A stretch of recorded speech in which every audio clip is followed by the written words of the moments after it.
ఉత్తరాంధ్ర ప్రజల దీర్ఘకాలిక కోరిక గోదావరి జలాలు ఉత్తరాంధ్ర నేలను తాకాలి.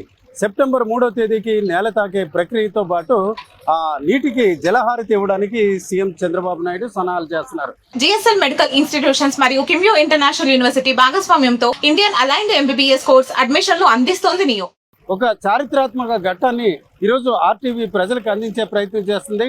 గోదావరి జలాలు ఉత్తరాంధ్రలో అడుగుపెట్టే క్షణాలు కూడా దగ్గరయ్యాయి. ఆ క్షణంలో భాగంగా దాదాపు చూసుకుంటే 6.5 టన్నులు చూసిన గేట్ను కూడా అమరుస్తున్నారు. ఆ రకంగా చూసుకుంటే గోదావరి ఎడమ కాలువ నీరు ఇక్కడ చేరడానికి ఉత్తరాంధ్రకి వెళ్ళే క్రమంలో చూసుకుంటే మొత్తం 6 గేట్లను అమరుస్తున్నారు. అందులో భాగంగా తొలి గేట్ను కూడా ఈరోజు చూసుకుంటే శ్రావణ శుక్రవారం సాయంత్రం 5:09 ఈ గేట్ను అమరుస్తున్నారు. ఇది ఒక రకంగా శుభసూచకంగా చెప్పుకోవచ్చు. కేవలం ప్రభుత్వం మాత్రమే కాకుండా ఉత్తరాంధ్ర ప్రజలు చాలా కాలంగా ఎదురు చూస్తున్నారు. ఇక్కడ ఈ ప్రాంతంలో నీరు రావడం ద్వారా గోదావరి జలాలు శ్రీకాకుళం జిల్లా వరకు కూడా వెళ్ళే అవకాశం ఉంది. ప్రధానంగా సెప్టెంబర్ 3వ తేదీన జలహారతి ఇవ్వడం ద్వారా ఉత్తరాంధ్రకు నీరుని అందించే ప్రక్రియ జరుగుతుంది. గోదావరి జలాలు ఎప్పుడు వస్తాయని ఎదురు చూస్తున్న ప్రజలకు ఒక శుభవార్త. ప్రధానంగా ఈ గేట్తో పాటు మొత్తం 6 గేట్లను అమరుస్తున్నారు. ఒక శుభ పరిణామాన్ని ఈరోజు ఆర్టీవీ ఎక్స్క్లూజివ్గా చూపించే ప్రయత్నం చేస్తుంది. ఏదైతే పోలవరం ప్రాజెక్టుకి సంబంధించి ఎడమ కాలువ పనులు ఎప్పుడు పూర్తవుతాయని ప్రజలు ఎదురు చూశారు. కానీ ఈరోజు ఒక రకంగా పూర్తయ్యే దశలో ఆఖరి దశకు వచ్చింది. ఇక్కడ చూసుకుంటే ఒక గేటు అమరుస్తున్నారు. దాదాపు 6.5 టన్నుల బరువైన ఈ టన్నును ఒక రకంగా దీన్ని ఏర్పాటు చేసే ప్రక్రియ జరుగుతుంది. ఇది ఒక రకంగా సంబరాలు జరుపుకునే ప్రయత్నంగానే మనం చెప్పుకోవచ్చు. ఇక్కడ పనిచేస్తున్న కార్మికులు కూడా చాలా సంతోషంగా స్వీట్లు కూడా తింటున్న పరిస్థితి. ఒక రకంగా ఇదంతా కూడా ఒక మంచి పరిణామంగా మనం చూడొచ్చు. ఈ దశలో చూసుకుంటే ఇక్కడ పనిచేస్తున్న కార్మికులు కూడా చాలా సంతోషంగా తింటున్నారు. ఇది ఒక రకంగా ఉత్తరాంధ్ర ప్రజలు చాలా కాలంగా ఎదురు చూస్తున్నారు. ఇక్కడ గోదావరి జలాలు ఈ ప్రాంతానికి రావాలని. ఆ క్రమంలోనే జరుగుతున్న ఈ ప్రక్రియ ఆర్టీవీ ఎక్స్క్లూజివ్గా ఈ విజువల్స్ అందించే ప్రయత్నం చేస్తుంది.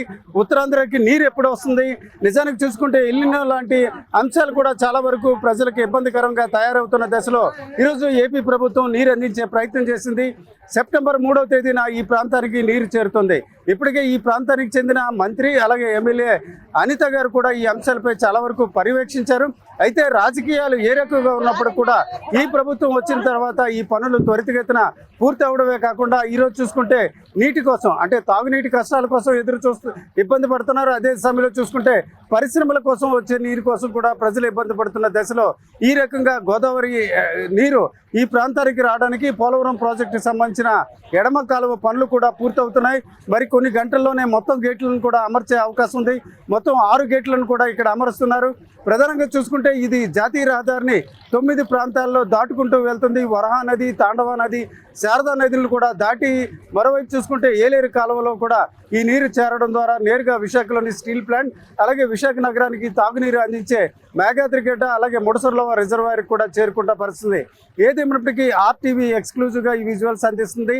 ఎడమ కాలువ అంటే పోలవరం ప్రాజెక్టుకి సంబంధించిన ఎడమ కాలువ పనులు ఆఖరి దశకు వచ్చే గేట్లు అమర్చే ప్రక్రియ జరుగుతుంది. ఇప్పటికే ఒక గేటు దాదాపుగా అమర్చారు. మరొక 6 గేట్లు కూడా పూర్తిగా ఏర్పాటు చేయడం ద్వారా కేవలం సీఎం చంద్రబాబు నాయుడు రాక జలహారతి మాత్రమే కాదు, ఇక్కడ ఒక రకంగా చూసుకుంటే గోదావరి జలాలు ఉత్తరాంధ్ర నేలను మరికొన్ని గంటల్లోనే తాకుతాయి. ఆ తాకే క్రమంలో ఉత్తరాంధ్ర రైతుల నీటి కష్టాలు అలాగే ప్రజల తాగునీటి కష్టాలు కూడా తీరే అవకాశాలు కనిపిస్తున్నాయి. కెమెరా పర్సన్ తిరుపతితో రామచంద్ర, ఆర్టీవీ, పాయకరాపేట నుంచి.